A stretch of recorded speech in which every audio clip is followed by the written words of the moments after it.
Before I met Michael, I was really enjoying a few years of being single. I was spending my time investing in my relationships with family and friends. I was volunteering my time where I could, and I was on leadership at my church, growing in my relationship with God. I did come to a place where I wondered if I would ever get married, if I was meant to, and if it was part of God's plan for my life. When I first met Lainee, I was going through what felt like the toughest patch of my life so far. Work was really slow, which I felt quite anxious about, and I had kind of backburnered my friendships for a few years, and so I felt really lonely. I felt like I was also grieving people and things I had lost. It was not a fun time for me. I had been at our church for a few years, but I hadn't invested in any real friendships, so when I was invited by an acquaintance to a weekly Bible study gathering of young adults at his house, I decided to give it a try. I made some new friends and found it quickly becoming a community I wanted to grow deeper in. It was about my fourth time attending the group that this cute new little blondie showed up. She definitely caught my eye. We didn't talk on the first night, but I remember leaving the group and thinking about nothing but how pretty I thought she was. It was the start of something good. I remember the first time I saw Michael.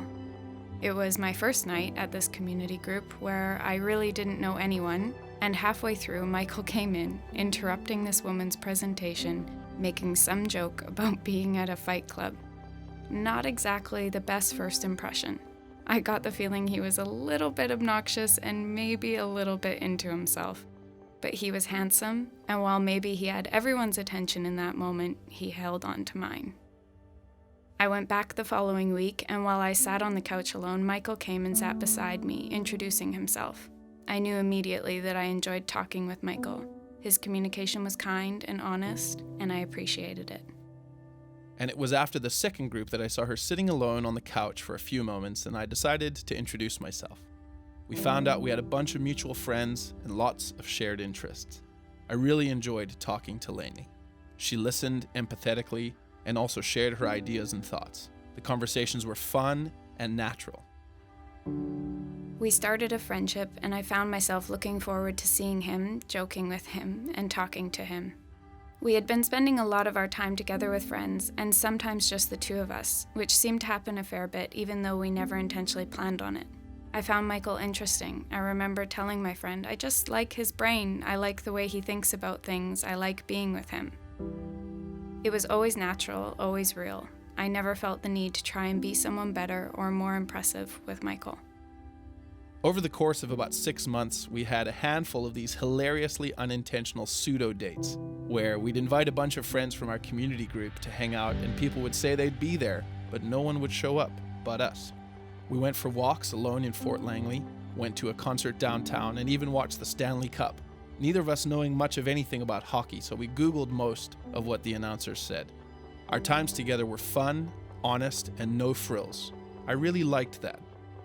I remember in April, I knew in my heart I had started to feel something more for him, and instinctively I started to pull away to protect myself, thinking we're just friends, we're only ever going to be just friends. I prayed that if we were ever to be more, if it was a good thing, God would set me apart in Michael's heart and him in mine. I had a pretty good idea in my mind of the kind of characteristics I was looking for in a wife. I wanted someone who had strong character, someone who dreamed of things that were the same or aligned with my dreams, someone who respected herself and her dad, and someone with whom I could connect empathetically on an emotional level. Little did I know she was right before my eyes. Michael had just been away on a retreat, and I hadn't seen him in a week, which was a long time for us at this point. I was excited to see him at our community group, and we went for drinks afterward.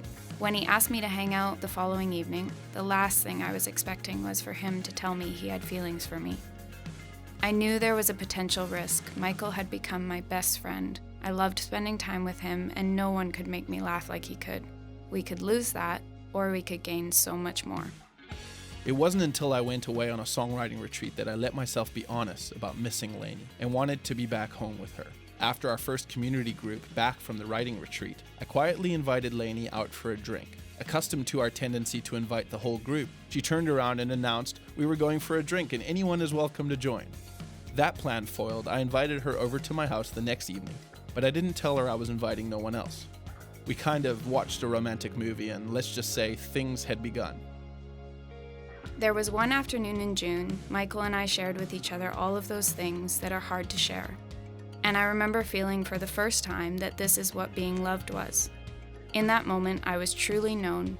I had no secrets, nothing important to me I hadn't shared, and I felt truly loved. I don't think I'll ever forget that afternoon. It was later that day Michael told me he wanted to marry me, and I told him I wanted to marry him too. It didn't take long at all for us to realize we wanted to be married to each other, and made a commitment to that.